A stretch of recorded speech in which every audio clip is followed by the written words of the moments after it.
പോലെ തന്നെ 1000 ഉറുപ്പിക വരുമ്പോൾ ഡോക്ടറോടല്ലേ ചോദിക്കുന്നത്, അല്ല നമ്മുടെ സഹോദരനോടല്ലേ ചോദിക്കുന്നത്, ഭക്ഷണത്തിന് ഭാര്യയോടല്ലേ ചോദിക്കുന്നത്. അപ്പൊ അങ്ങനെ സഹായങ്ങൾ പലതും ചെയ്യുന്നുണ്ട്, അങ്ങോട്ടും ഇങ്ങോട്ടും ചോദിക്കുന്നുണ്ട്. എന്താണ് അവിടെയൊക്കെ ചോദിക്കുമ്പോ നമ്മളെ ലക്ഷ്യം?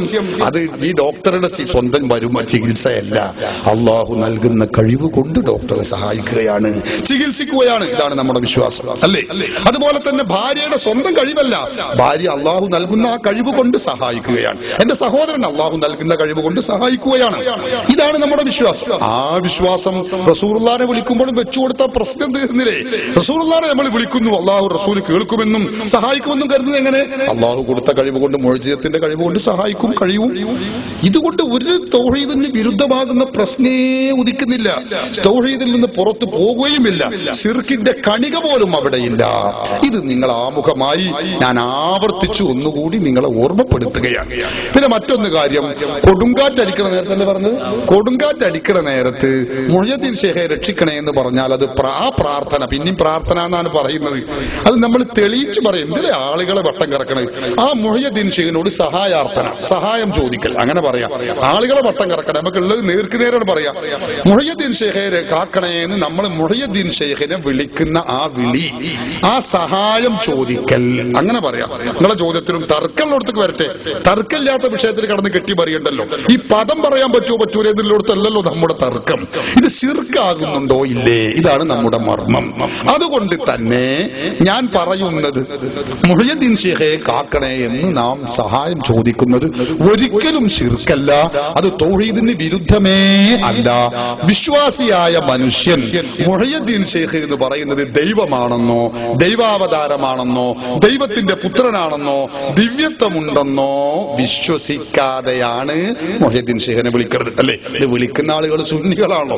ഞങ്ങൾക്കറിയാം മുഹ്യിദ്ദീൻ ഷേഖിനെ എങ്ങനെ വിളിക്കണത്. യാ ഗൗസു യാ മുഹ്യിദ്ദീൻ അബ്ദുൽ ഖാദിർ ജീലാനി എന്ന് വിളിക്കുമ്പോ മുഹ്യിദ്ദീൻ ഷേഖ് ദൈവമാണെന്നോ, ദൈവാവതാരമാണെന്നോ, ദൈവത്തിന്റെ പുത്രനാണെന്നോ, ദിവ്യത്വമുണ്ടെന്നോ ഞങ്ങൾ ആരും വിശ്വസിക്കുന്നില്ല, ഒരു സുന്നിയും വിശ്വസിക്കുന്നില്ല.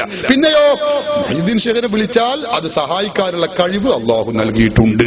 കാരണം മഹാനവറുകൾ വലിയാണ്, ഔലിയാക്കൾക്ക് ഇതിന് കഴിയും, ആ കഴിവ് കൊണ്ട് അവർ സഹായിക്കും എന്ന് ഞങ്ങൾ വിശ്വസിച്ചുകൊണ്ട് സുന്നികൾ വിശ്വസിക്കുന്നു, അങ്ങനെ വിളിക്കുകയും ചെയ്യുന്നു. അത് തൗഹീദിന് വിരുദ്ധാണോ? അല്ലേ എന്നാണ്. തൗഹീദിന് വിരുദ്ധമല്ല, അത് ശിർക്കല്ല, അത് ശുദ്ധ തൗഹീദാണ്. അത് ഖുർആനിന് വിരുദ്ധമാണെന്നോ, തൗഹീദിന് വിരുദ്ധമാണെന്നോ, ശിർക്കാണെന്നോ സ്ഥാപിക്കാൻ പരിശുദ്ധ ഖുർആനിലെ ഒരൊറ്റ ആയത്ത് കൊണ്ടും കഴിയില്ല എന്നാണ് ഞാൻ നേരത്തെ പറഞ്ഞത്. അല്ല, അത് ഖുർആനിന് വിരുദ്ധമാണ്, അത് ശിർക്കാണ് എന്ന് സ്ഥാപിക്കാൻ ഖുർആനിൽ ഇന്ന ആയത്തുണ്ട് എന്ന് നിങ്ങൾക്ക് കഴിയുമോ? നിങ്ങൾക്ക് പറയാം, സ്ഥാപിക്കാൻ വേണ്ടി ശ്രമിക്കാം. മറുപടി ഇവിടെ നിന്ന് ഇൻഷാ അല്ലാഹ് അങ്ങനെ വരും.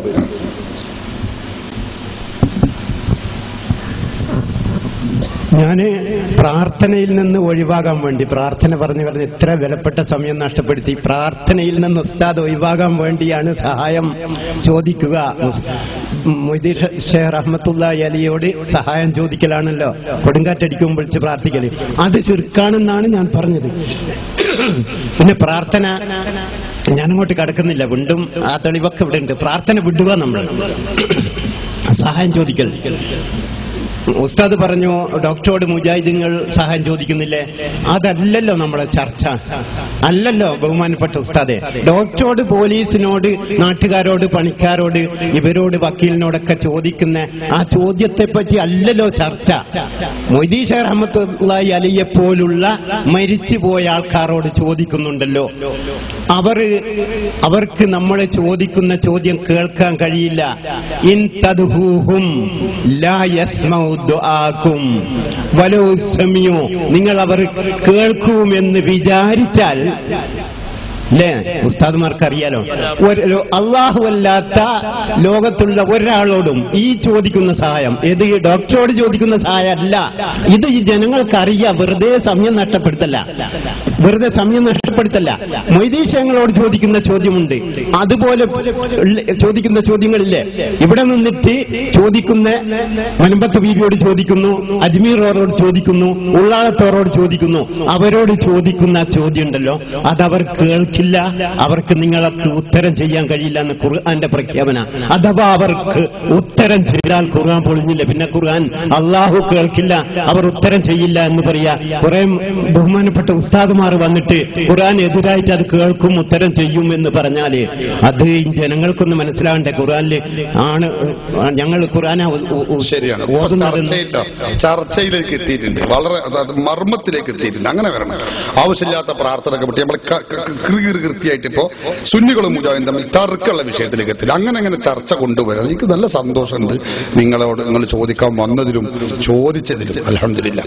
അപ്പൊ അദ്ദേഹം പറഞ്ഞത്, ഉസ്താദേ, നമ്മുടെ ചർച്ച ഡോക്ടറോട് സഹായം ചോദിക്കുക, ഭാര്യയോട് സഹായം ചോദിക്കുക പോലത്തതല്ലല്ലോ, മുഹയ്യദ്ദീൻ ശൈഖിനോട് സഹായം ചോദിക്കലാണല്ലോ. അതാണ് ഞാൻ നേരത്തെ പറഞ്ഞത്. ഡോക്ടറോട് നമ്മൾ സഹായം ചോദിക്കുന്നു, ഭാര്യയോട് സഹായം ചോദിക്കുന്നു. 1000 ഉറുപ്പിക ആവശ്യമുണ്ടാകുന്ന സന്ദർഭത്തിൽ നാം നമ്മുടെ സഹോദരനോട് സഹായം ചോദിക്കുന്നു. അവിടെയൊക്കെ നമ്മൾ ചോദിക്കുന്നത് ഏത് നിലക്കാണ്? ഈ സഹായം അള്ളാഹു നൽകുന്ന സഹായമാണ് എന്ന വിശ്വാസത്തോടെയല്ലേ ഡോക്ടറോട് ചോദിക്കുന്നത്, സഹോദരനോട് ചോദിക്കുന്നത്, ഭാര്യയോട് ചോദിക്കുന്നത്? അതേ വിശ്വാസം മുഹയ്യദ്ദീൻ ശൈഖിനോട് ചോദിക്കുമ്പോഴും വെച്ചു കൊടുത്താൽ മതി. അതിനാ ഞാനത് പറഞ്ഞത്. മനസ്സിലാകുന്നുണ്ടോ നിങ്ങൾക്ക്? മുഹയ്യദ്ദീൻ ശൈഖിനോട് ചോദിക്കുമ്പോൾ മാത്രം ഈ വിശ്വാസമില്ല, പിന്നെ മറ്റുള്ളിടത്തൊക്കെ അത് വേണമെന്ന് പറയുമ്പോൾ അത് തൗഹീദാണ്. മുഹയ്യദ്ദീൻ ശൈഖിനോട് ചോദിക്കുമ്പോ, റസൂലുള്ളാഹിനോട് ചോദിക്കുമ്പോ, റസൂലുള്ളാഹി തങ്ങൾക്ക് അള്ളാഹു നൽകിയ കഴിവ് കൊണ്ട്, മുഹയ്യദ്ദീൻ ശൈഖിന് അള്ളാഹു നൽകുന്ന കഴിവ് കൊണ്ടാണ് അവരെ സഹായിക്കുന്നത് എന്ന് വിശ്വസിക്കുമ്പോൾ അതെങ്ങനെ തൗഹീദിന് വിരുദ്ധമാകും? അതെങ്ങനെ ശിർക്കായി തീരും? അതാണ് ഞങ്ങൾക്ക് തിരിയേണ്ടത്. അതിനാണ് ഞാനത് പറഞ്ഞത്. അതുകൊണ്ട് തന്നെ ഈ പറഞ്ഞ കാര്യം അള്ളാഹു നൽകുന്ന കഴിവ് കൊണ്ട് എന്ന് വിശ്വസിച്ചുകൊണ്ട് ചെയ്യുന്നതിനാൽ അതൊരിക്കലും തൗഹീദിന് വിരുദ്ധമല്ല. ഇനി അത് തൗഹീദിന് വിരുദ്ധമാണെന്ന് സ്ഥാപിക്കാൻ വേണ്ടി നിങ്ങൾ ഓതിയ ഒരായത്തുണ്ട്. എന്താ? മുജാഹിദുകൾ സാധാരണഗതിയിൽ അവരുടെ മാസ്റ്റർ പീസ് ആയത്തായി മുജാഹിദുകൾ ഉദ്ധരിക്കാറുള്ള സൂറത്തുൽ ഫാത്തിറിലെ 14ാമത്തെ സൂക്തം. ആ സൂക്തം ഉദ്ധരിച്ചുകൊണ്ടാണ് നിങ്ങൾ ഇവിടെ ഓദിച്ചത്. എന്താണ്? ഇൻ തദഉഹും ലാ യസ്മഉ ദുആഅക്കും വലൗ സമിഉ മസ്തജാബു ലക്കും വയൗമൽ ഖിയാമത്തി യക്ഫുറൂന ബിശിർകിക്കും വലാ യുനബ്ബിഉക മിസ്ലു ഖബീർ. എന്താ അതിനർത്ഥം വെച്ചത്? ഇൻ തദഉഹും, നിങ്ങൾ അവരെ വിളിച്ച് തേടിയാൽ, ലാ യസ്മഉ ദുആഅക്കും, നിങ്ങളുടെ ആ തേട്ടം വിളി അവർ കേൾക്കൂല. എന്നിട്ടാണ് അദ്ദേഹം പറഞ്ഞത്, മുഹയ്യദ്ദീൻ ശൈഖിനെ നിങ്ങൾ വിളിച്ചാൽ അത് കേൾക്കൂല എന്ന് ഖുർആൻ പറഞ്ഞതല്ലേ. വലൗ സമിഉ, സങ്കല്പിച്ചാൽ തന്നെ കേൾക്കുമെന്ന്, സങ്കല്പിച്ചാൽ തന്നെ മസ്തജാബൂലക്കും, നിങ്ങൾക്ക് ഉത്തരം ചെയ്യുകയുമില്ല എന്ന് ഖുർആൻ പറഞ്ഞതല്ലേ എന്നാണ്. ആയത്ത് ഖുർആൻ പറഞ്ഞതാണ്, അത് ശരിയാണ്. ആ അർത്ഥമുണ്ടല്ലോ, അത് നിങ്ങൾ ഖുർആനിനെ പച്ചയായി ദുർവ്യാഖ്യാനിച്ചതാണ് എന്ന് നിങ്ങളുടെ മുഖത്ത് നോക്കി എനിക്ക് പറയേണ്ടി വന്നതിൽ ഖേദമുണ്ട്.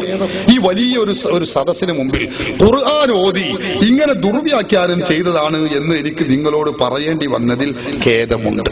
എന്തുകൊണ്ട്? 2 കാര്യം ഞാൻ പറയും.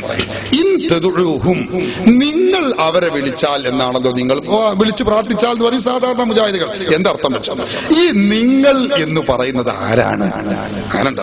ഇൻ തദഉഹും, അവരെ ഈ നിങ്ങൾ പ്രാർത്ഥിച്ചാൽ, വിശുദ്ധ ഖുർആൻ ഇറങ്ങുന്നത് മക്കയിലേക്കാണല്ലോ. അപ്പൊ ഇൻ തദഉഹും, നിങ്ങൾ, ഈ നിങ്ങൾ ആരാണ് ഈ നിങ്ങൾ? ഒന്ന്. രണ്ടാമത്തത്, ഇൻ തദഉഹും, അവരെ നിങ്ങൾ വിളിച്ചാൽ, ഈ അവര് ഏതാണ്? ഇത് രണ്ടും മനസ്സിലാക്കണ്ടേ? നമ്മുടെ